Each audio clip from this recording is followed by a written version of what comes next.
Okay, so get this. Exploding pagers, Hezbollah, and are we talking Mossad? This is like straight out of a spy thriller.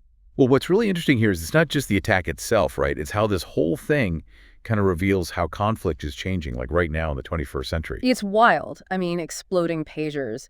But it's real. On September 17th, it happened. Thousands of these things blew up all over Lebanon. People were hurt. Some even died. We actually got the reports from Al Jazeera and El País English.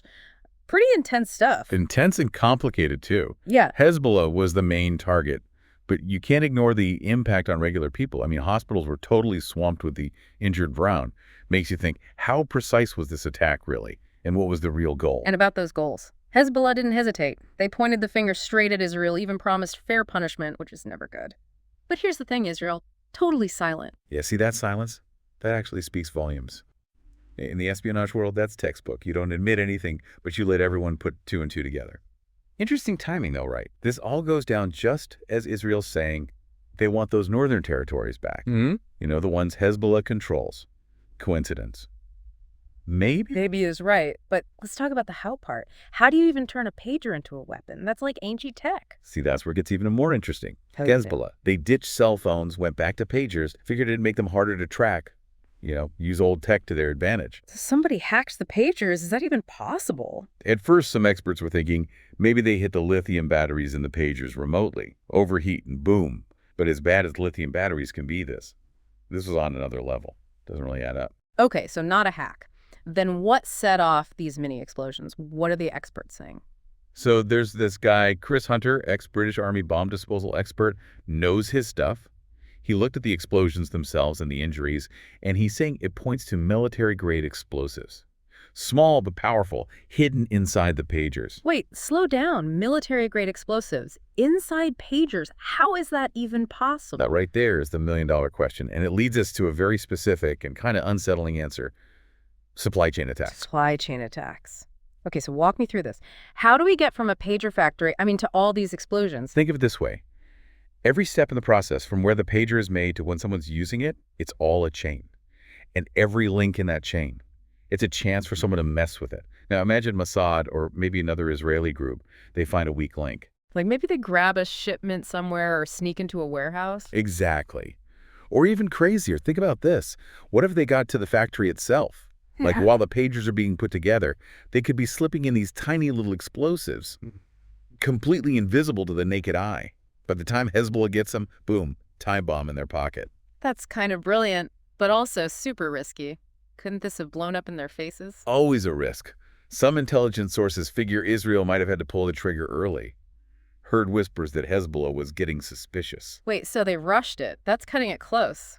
What's that tell us about how this whole thing went down? It shows you the kind of risks these intelligence agencies are willing to take behind the scenes. Yeah. It's a high-stakes game, right? They're weighing out the good against the what-ifs, the what-if-everythings. And this time, the what-ifs involve some serious firepower military-grade explosives that's not messing around. How much damage can something that small actually do? Well, they may be small, but we're not talking firecrackers here. Still pack a punch, especially up close. Mm-hmm. And the way they were set up to hit the face, hands, stomach, definitely meant to disable, not just kill. Chilling. That's not just an attack, that's sending a message. Exactly. This wasn't just about messing with Hezbollah's phones. This was about showing them what they could do. A little warning about how far and how deep Israeli intelligence can reach. And message received right. Hezbollah's got to be reeling, not just from the explosions, but from not knowing how it even happened. Yeah, that psychological hit, that's huge. Suddenly you can't trust anything. Makes Yeah. you doubt every device, every message. So let's see if I've got this straight. We're talking exploding pagers, shadowy supply chains, maybe even Mossad pulling strings. It's kind of hard to wrap my head around it. What's the big picture here? What does this all mean? It's like a whole new era of warfare, man. Yeah. Forget battlefields and tanks. This is all about technology and espionage.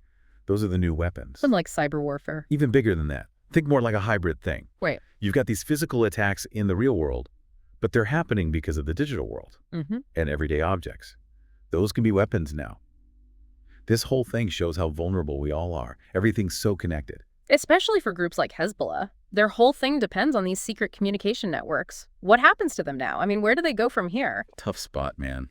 This attack, it blew a hole right through their whole system. Who knows what else is compromised? Could be other suppliers or other equipment. Imagine trying to rebuild trust after that. Not just in your gear, but in your guys, too. It's got to shake them up, not just the attack itself, but not knowing how it happened. Absolutely. That feeling of, we got played. It eats away at you. They have to assume from now on that anything could be compromised. Every device, every message. So the real lesson here isn't just about exploding pagers. It's about knowledge being power, right? Knowing how to use those vulnerabilities, digital and physical. That's the advantage. And this isn't just some Middle East thing. This matters everywhere. It's a wake-up call. Yeah. Anyone who relies on these big global supply chains, you better be paying attention. You better have security locked down tight every step of the way. So for those of us who aren't dealing with spies and bombs, what's the takeaway? Simple. We're all way more connected than we realize. Our phones, our computers, the things we use every single day, it can all be turned against us.